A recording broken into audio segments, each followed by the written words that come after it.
A friend found Bruce Lee's training journal, the 20-minute routine that built a legend. There is a gym card sitting in the archives of martial arts history that most people have never actually looked at. Not the Hollywood version. Not the documentary version. Not the legend. The real thing. A small, yellow document from the Hak Kung Gymnasium in Hong Kong, dated May 27, 1965, filled out in the neat, deliberate handwriting of a 24-year-old man who had no idea the world would one day stop and stare at every word he wrote. A man who, at that precise moment, was not a global icon, not a film star, not a cultural earthquake. He was just a martial arts instructor trying to figure out how to build the most effective fighting machine possible, and the machine he was building was himself. That man was Bruce Lee. And what was written on that gym card, what was documented in his personal training journals from that period, quietly dismantled everything we think we know about how legends are actually made. Here is the thing about Bruce Lee that gets lost somewhere between the slow-motion kicks and the philosophy quotes. We know the myth so well that we have forgotten to look at the method. The myth says he was superhuman. The myth says he had gifts the rest of us could never touch. The myth says there was something in his DNA that separated him from ordinary people. And the method, the obsessive, documented, meticulously recorded method, says something far more uncomfortable. It says the separation was not natural. It was chosen. Every single morning, before most of the world had opened its eyes, Bruce Lee was in his garage choosing it again. This is the story of what he actually did. Not the myth. The method. The boy who never sat still to understand what Bruce Lee built. You have to understand where he started. And where he started was about as far from superhuman as you can get. He was born Lee Jun-fan on November 27, 1940, in San Francisco, California, at Jackson Street Hospital, in the hour of the dragon, in the year of the dragon, a fact his family would later point to with a certain amount of retrospective satisfaction.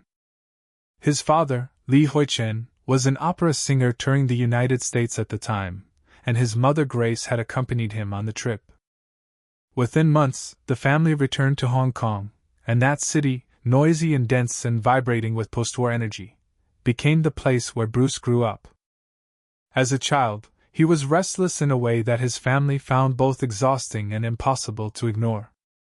His nickname among relatives was Mosi Ting, which translates roughly as never sit still. He fidgeted. He paced. He could not let a moment pass without filling it with movement, or thought, or both at the same time. He was also a child actor, appearing in more than 20 films before his teens, comfortable in front of a camera in a way that suggested something innate. But the streets of Hong Kong were calling to him louder than any film set, and by his early teens he was running with a gang called the Junction Street 8 Tigers, getting into the kind of rooftop fights that had a way of escalating beyond what any teenager should be navigating. It was losing one of those street fights, being beaten badly by rival gang members, that first sent him looking for martial arts training in earnest. His friend William Chung introduced him to a Wing Chun school run by a man named IP Man, and at 13 years old, Bruce Lee walked through that door with nothing to recommend him except a bottomless hunger to be better at fighting than the people who had just embarrassed him. IP Man was already a legend in Wing Chun circles. He was precise, economical, and deeply philosophical about the art he taught. His school was not fancy. Classes were held in a cramped space and consisted of form practice, chi-saw drills, the close-range sticky hands technique that Wing Chun is famous for, wooden dummy work, and free sparring. There was no set structure to lessons. IP Man taught what he felt his students were ready to receive, when he felt they were ready to receive it. Bruce's first year there was complicated. His fellow students eventually discovered that his mother was Eurasian, half German, half Chinese, and they pushed back hard against the idea of a mixed-race student being taught Chinese martial arts. The school's traditional rules were clear on this point. IP Man, to his enormous credit, refused to expel Bruce outright but had to navigate the pressure carefully. He assigned his senior students, particularly Wang Shunliang and William Chung, to work with Bruce privately. The result was that Bruce often trained separately, which meant he got more focused attention and, in some ways, more direct instruction than the students who wanted him gone. He learned fast. Within a year he was technically superior to most of his fellow students, which did not endear him to them, and which he seemed to find vaguely amusing. He also won the Hong Kong Interschool Boxing Championship in 1958, which was a remarkable thing for a Wing Chun student, because the rules allowed only punches, no kicks, and Bruce adapted instinctively. But Hong Kong's streets kept pulling at him. By 1958, his fights were escalating to the point where he punched the son of a feared Triad family badly enough to knock out a tooth, which brought the police to his family's door. His mother signed a document accepting responsibility for his behavior. His father looked at the trajectory his son was on and made a decision. Bruce was 18 years old. He needed to leave Hong Kong. He was sent to the United States, initially to San Francisco to stay with his older sister Agnes, and then to Seattle, where he took up work at a restaurant owned by family friends while continuing his education. He carried Wing Chun with him like a second skin. But he also, almost immediately, started tearing it apart to see what it was made of. Crossing the ocean, opening the mine Seattle in 1959 was not a place most people would associate with a revolution in martial arts, but revolutions have a way of starting in unexpected rooms. Bruce Lee enrolled at the University of Washington in 1961, pursuing a degree in philosophy, and the double life he started living, student of Western thought by day, teacher of Wing Chun by night, turned out to be exactly the kind of cross-pollination his mind needed. He began teaching martial arts out of his home, calling what he taught Jun Fan Gung Fu, literally Bruce Lee's Kung Fu. It was Wing Chun at its core but already drifting. He was watching boxing. He was reading about fencing. He was watching how his students' bodies moved and asking himself hard questions about what was actually working in the techniques he was teaching, and what was tradition for tradition's sake.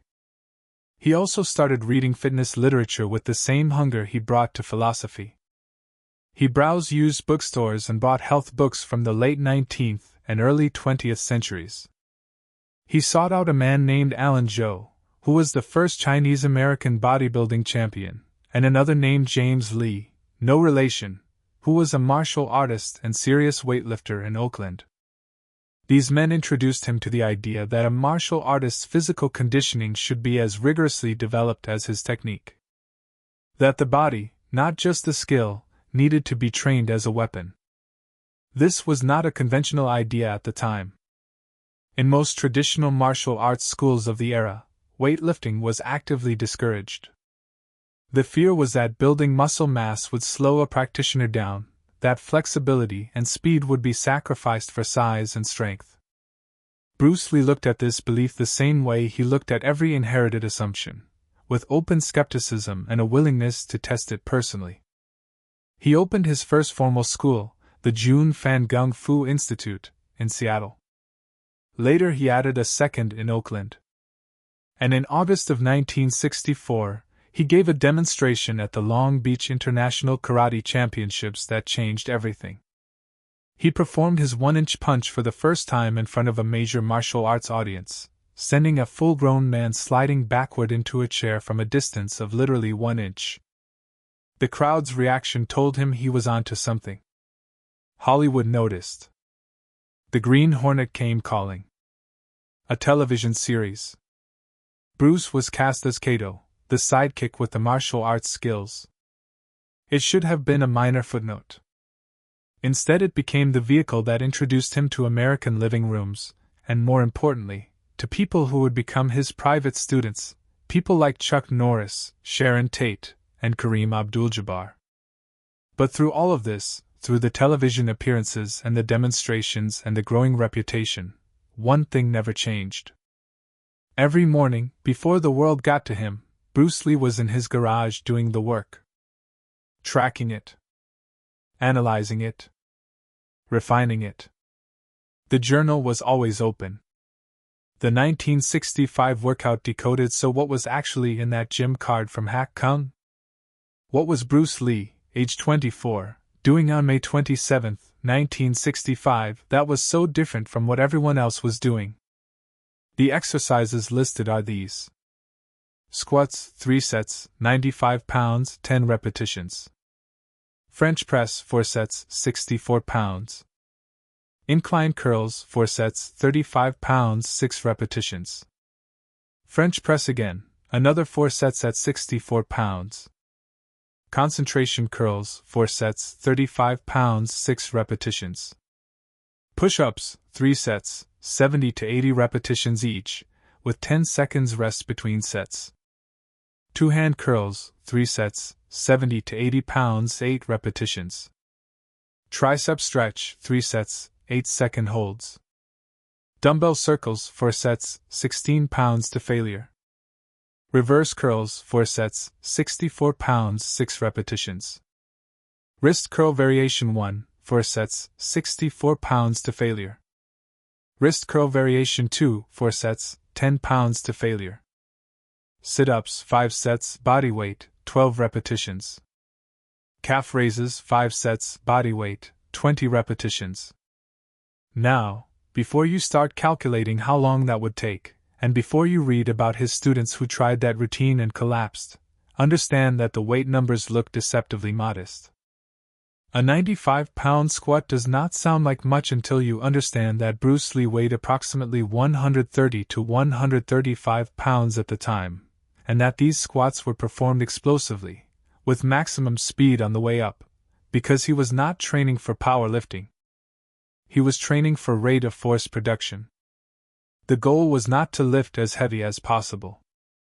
The goal was to accelerate as fast as possible through the full range of motion.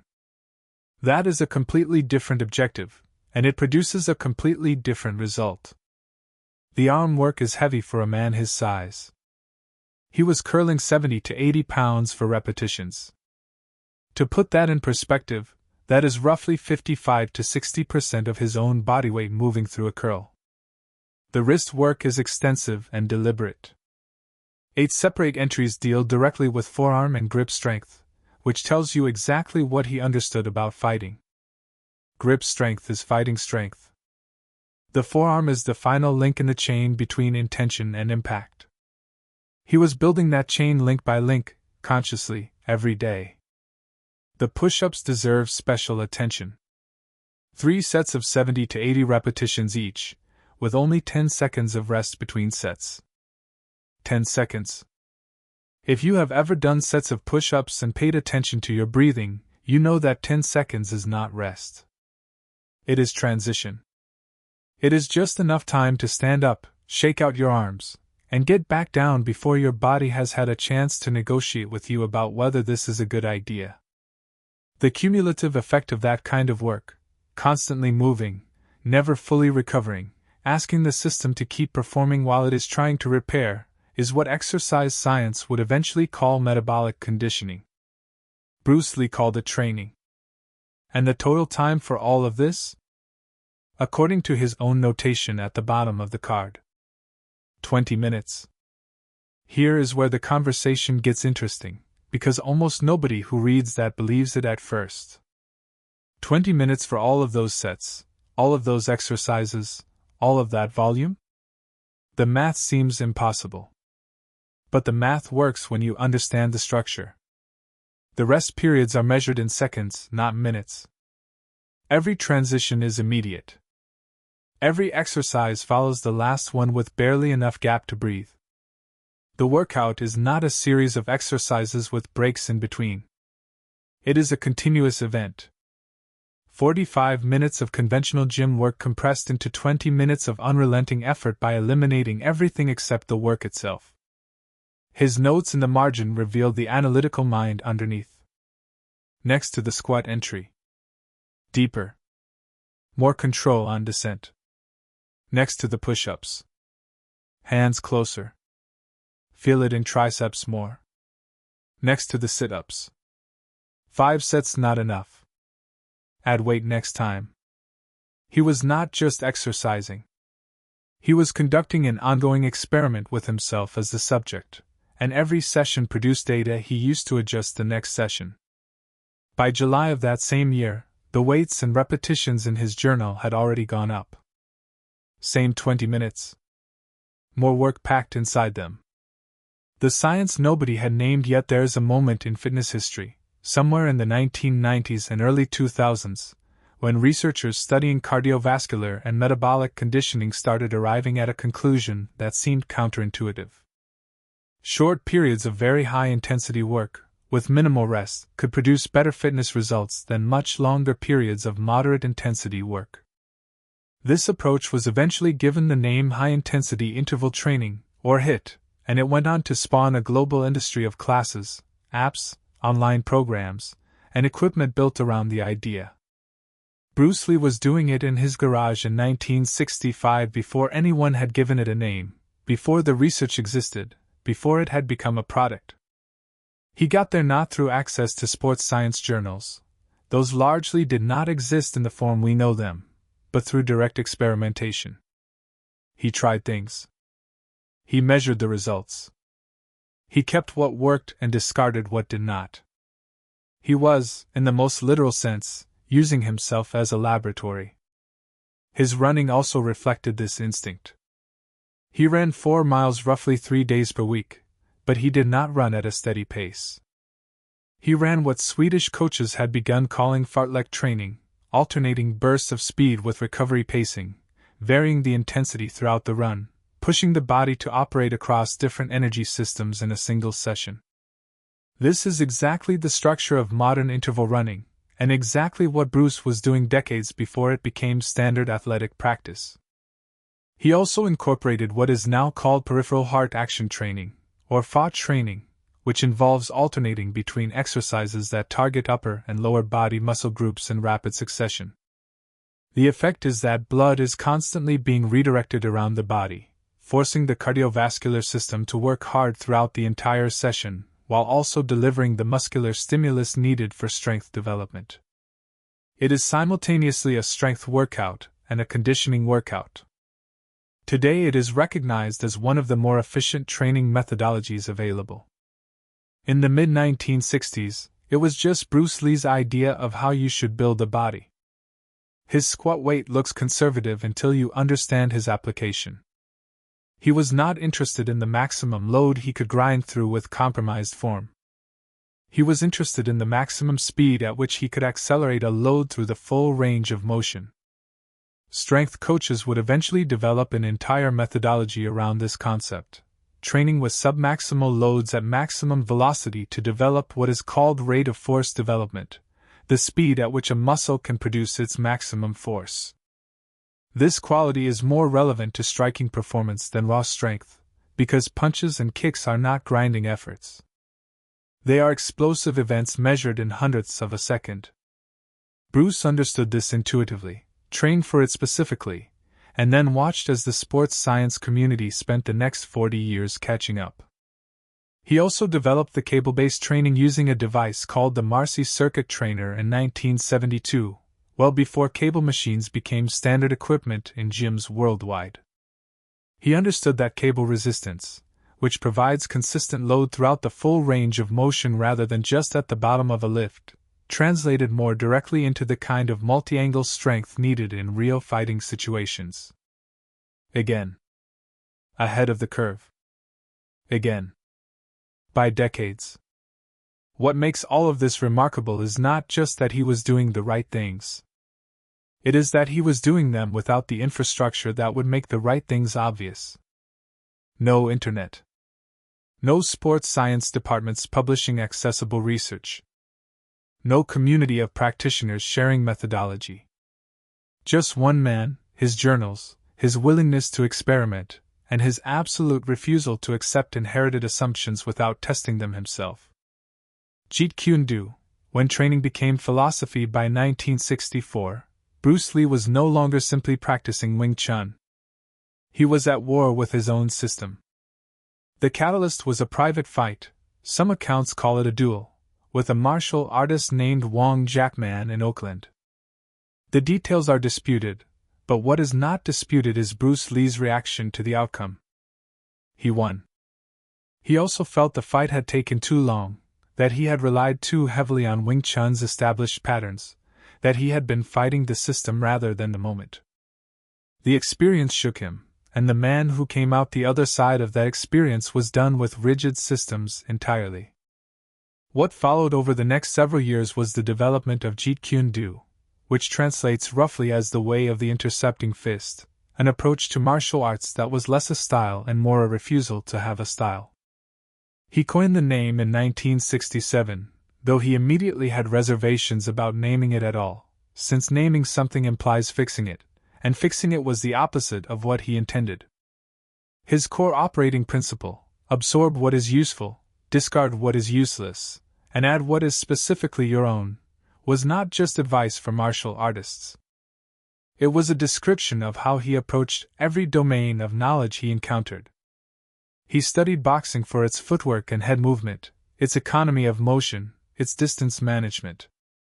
He studied fencing, European fencing specifically, for its concept of the stop hit, the technique of interrupting an opponent's attack with your own strike before their attack can land, making offense and defense a single simultaneous action. He kept Wing Chun's trapping techniques but simplified them relentlessly. He looked at wrestling for its understanding of body mechanics and leverage. He read everything. The training philosophy that emerged from this process mirrored the physical training in its structure. Both were about eliminating waste. Both were about doing exactly what was needed and nothing more. The 20-minute workouts were not padded with unnecessary volume any more than Jeet Kune Do was padded with unnecessary technique. Maximum effect. Minimum expenditure. The body and the mind organized around the same principle. He wrote extensively about training as meditation. The idea that the intensity of a properly structured physical session creates a state in which thinking becomes impossible, not as a failure, but as the goal. When you are moving at maximum effort with 10-second transitions, there is no cognitive bandwidth left for doubt, for self-consciousness, for the internal narration that slows most people down. The body is forced to operate from trained instinct rather than conscious decision. Bruce believed this was not just useful for fitness. It was useful for everything. Train the body beyond the capacity of conscious thought, and in real situations, real fights, real crises, real moments of pressure, the body would know what to do without having to ask. It is a concept that neuroscience has since spent considerable resources validating. The idea that expert performance operates from a different neural substrate than conscious, deliberate action, that true mastery involves a kind of graceful bypass of the thinking mind, is now well established in the research literature.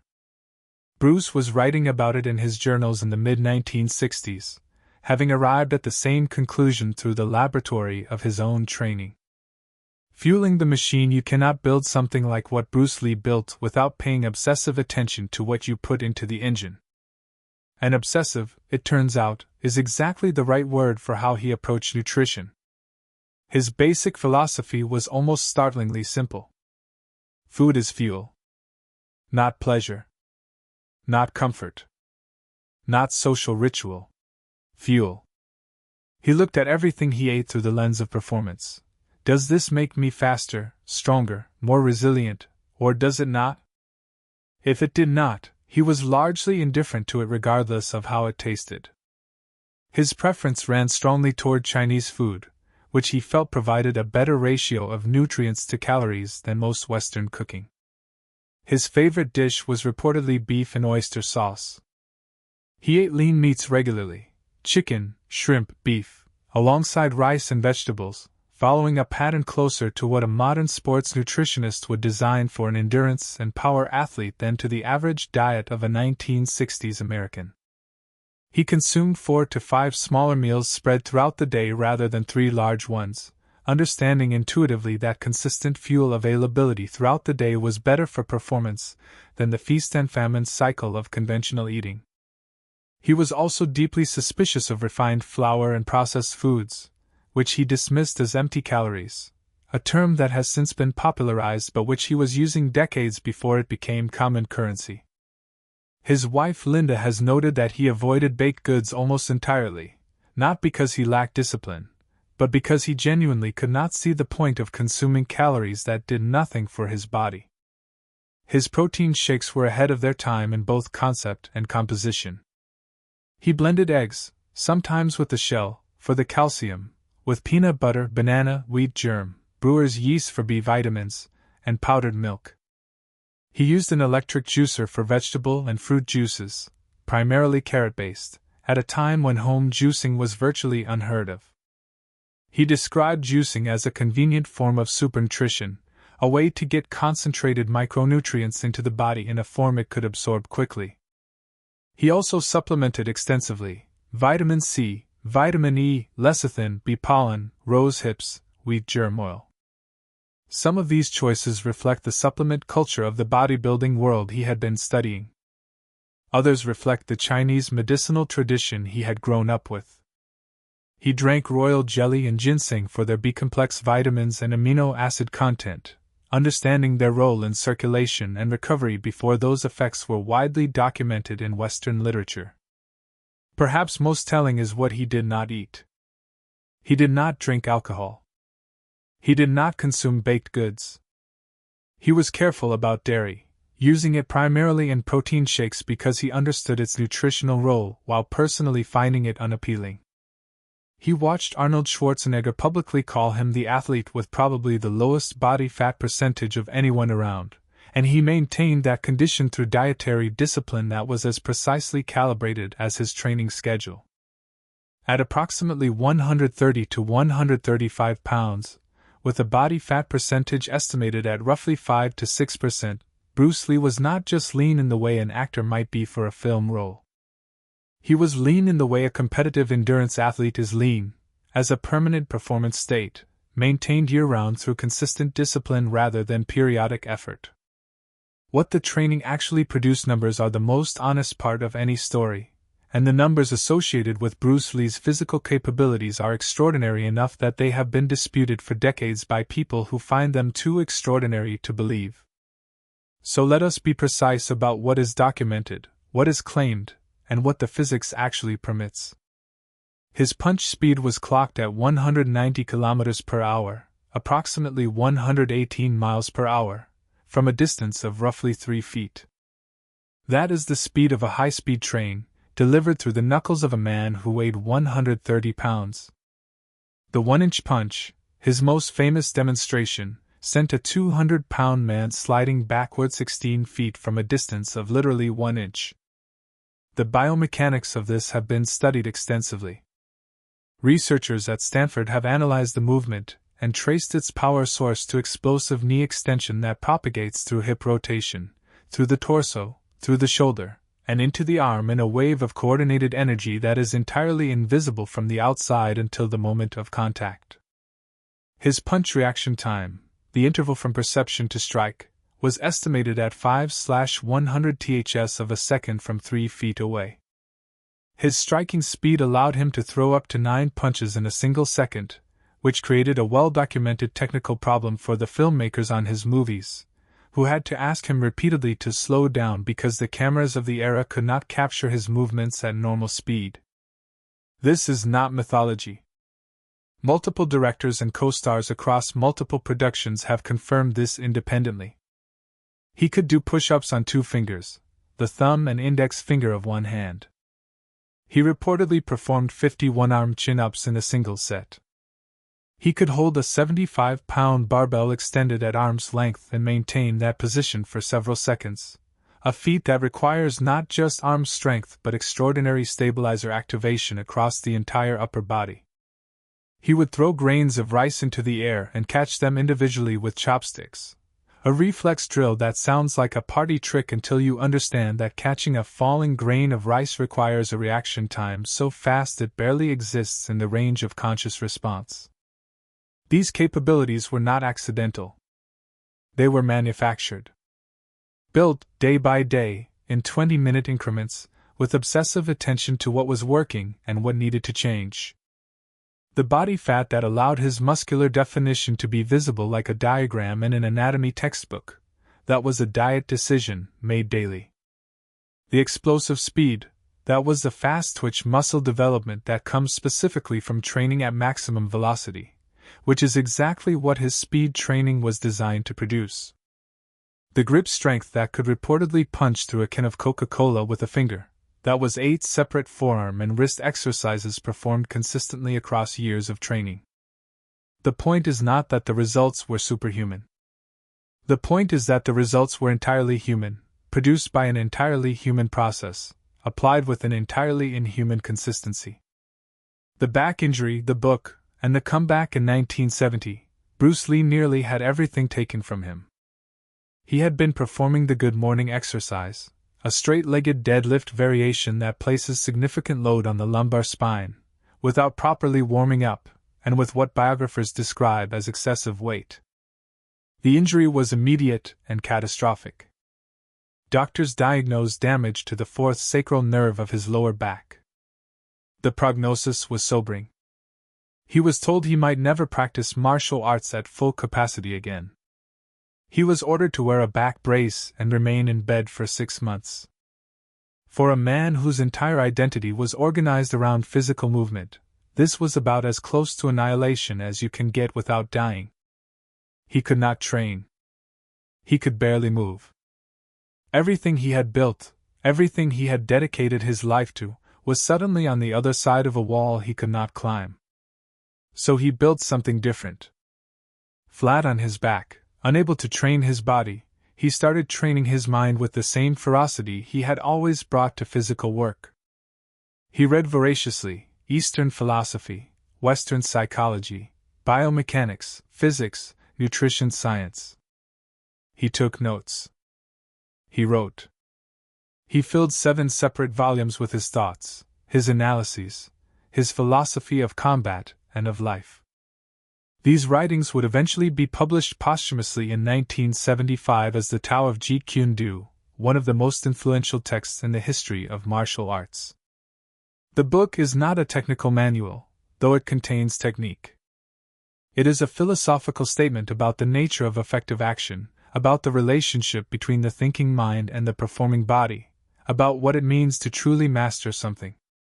Before I studied the art, he wrote, a punch was just a punch, a kick was just a kick. After I studied the art, a punch was no longer a punch, a kick no longer a kick. Now that I understand the art, a punch is just a punch, a kick is just a kick.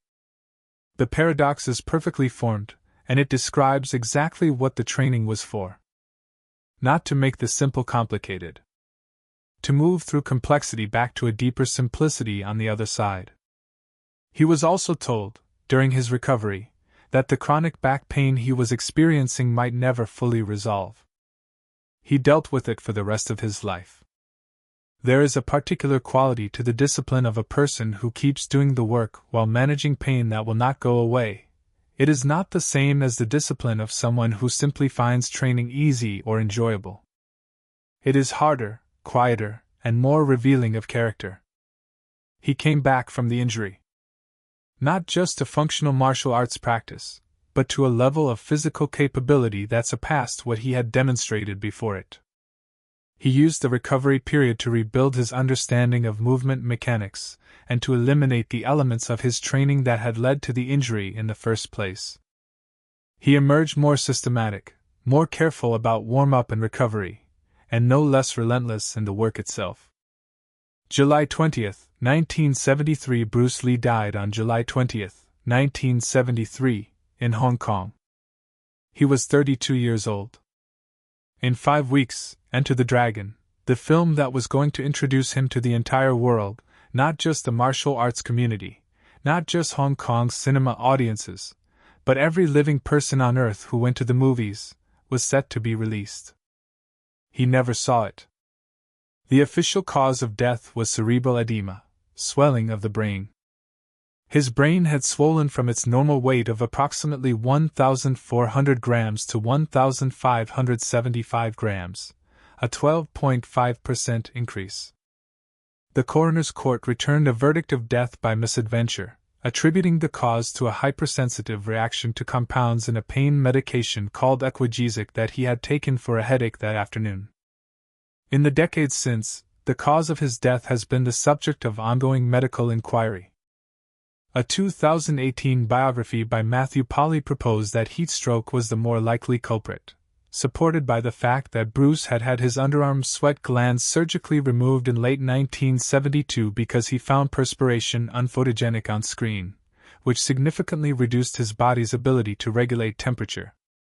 Polly noted that 2 months before his death, Bruce had collapsed and nearly died in a hot recording studio, with the same cerebral edema diagnosis. A 2022 study published in the Clinical Kidney Journal proposed a different mechanism entirely: hyponatremia, or insufficient sodium concentration in the blood caused by the kidney's inability to excrete excess water, potentially brought on by chronic overhydration and other contributing factors. The truth is that the exact mechanism of his death remains genuinely uncertain. What is certain is that the world lost something that afternoon that it has never quite figured out how to replace. His pallbearers at the funeral on July 25, 1973, in Seattle included Steve McQueen and James Coburn. Those are not names you typically associate with pallbearers unless the person in the casket had made a profound impression in a short time. His students, his co-stars, his friends, the people who had actually been in rooms with him, wept in a way that cameras caught and documented. Not for the icon. For the man. The legacy and the lesson here is what the journal actually teaches, stripped of all the mythology and the movie posters. Discipline is not motivation. That distinction matters more than almost anything else in this story. Motivation is the feeling that makes you want to start. Discipline is the system that makes you continue regardless of the feeling. Bruce Lee understood this with a clarity that most people never develop. His journals contain entries that describe bad days, poor sleep, tight muscles, distracted mind, slow workout. And then, on the very same page, the workout. The same structure. The same 20 minutes. The same commitment to the process on the days when nothing about the day wanted to cooperate. The legend suggests he woke up every morning fired up and ready, that training was effortless for him because he was built for it. The reality is the exact opposite and infinitely more instructive. He had bad days. He trained anyway. He was in pain. He trained anyway. He was tired. He trained anyway. Not because he was superhuman, but because he had decided, at some level beneath conscious negotiation, that this was what he did. Not when circumstances permitted. Always. The 20-minute structure itself is worth sitting with. Not because 20 minutes is some magic number, but because of what it represents philosophically. It represents a commitment that is small enough to be truly non-negotiable. You can find 20 minutes. Whatever else is happening in your life, whatever demands the day is making, you can find 20 minutes. The genius of Bruce Lee's structure was not the exercises he chose or the rest periods he used. It was the decision to make the baseline of daily commitment something that could not be negotiated away. 20 minutes, maximum effort, every morning. Not when life allowed it. As the price of admission to the rest of the day. What he built inside those 20 minutes, accumulated across years and years of daily repetition, was not just physical capability. It was the compounding interest of consistent discipline. The man who showed up in Hong Kong in the early 1970s to film The Big Boss and Way of the Dragon and Enter the Dragon was not the product of genetic gifts that the rest of us lack. He was the product of the Bruce Lee who showed up in his garage at 5:30 in the morning on the days when everything hurt and nothing felt like working out, and worked out anyway. His students remember this. The ones who trained with him, who actually experienced one of those 20-minute sessions firsthand, remember it the same way people remember formative physical experiences, with a kind of bodily respect that outlasts the memory of specific details. They remember collapsing. They remember being told to stand up and go again. They remember that Bruce himself looked, at the end of 20 minutes, like he was just warming up. And they remember that this was not performance. This was his actual baseline. The training journals are housed now in archives, preserved against decay by people who understand what they represent. They are not a celebrity artifact. They are not memorabilia. They are a technical document describing a method for developing human capability that was so precisely ahead of its time that modern sports science is still catching up to it. The hit that fills boutique fitness studios worldwide is the systematic research version of what Bruce Lee was doing intuitively in Oakland and Hong Kong in 1965. The functional training movement, the emphasis on full-body compound movements performed at speed, the integration of strength work with conditioning, all of it traces a lineage back to what a 24-year-old with a notebook and an insatiable need to improve was doing before any of it had a name. The last line of the journal, reportedly written on the final page and underlined twice, reads, "The only limit is the one you accept." That is not a motivational poster. It is a statement of methodology. Bruce Lee did not accept limits. Not in his technique, not in his conditioning, not in his diet, not in his philosophy, not in what he believed was possible for a person who refused to let conventional wisdom define the boundaries of their capability. He tested every limit personally, documented every test obsessively, and revised every assumption relentlessly. He was 32 years old when he died. He had been seriously training for less than 20 years. The question of what he might have accomplished with more time is one that his friends and students still ask, still sit with, still find painful to contemplate. But the journals do not leave us without an answer to the question that actually matters. Not what could he have done with more time, but what did he do with the time he had? He showed up every morning. He opened the journal. He did the work. He wrote down what happened. He did it better the next day. 20 minutes, maximum effort, no excuses. That is how you build a legend. And there has only ever been one way to do it. If this story connected with you, if it made you think about your own discipline, your own 20 minutes, your own willingness to show up on the bad days, hit that like button and subscribe so you don't miss the next one. We cover stories like this regularly, the real stories behind the legends, the methods behind the myths, the human beings underneath the icons. There is always more to find when you start looking past the surface. Sources: The Art of Expressing the Human Body by John Little, 1998. Bruce Lee. A Life by Matthew Polly, 2018. Tao of Jeet Kune Do by Bruce Lee, published posthumously, 1975. Bruce Lee Foundation Archives. Wikipedia. Clinical Kidney Journal, 2022. South China Morning Post. The Pioneer Art of Manliness. Bruce Lee official site.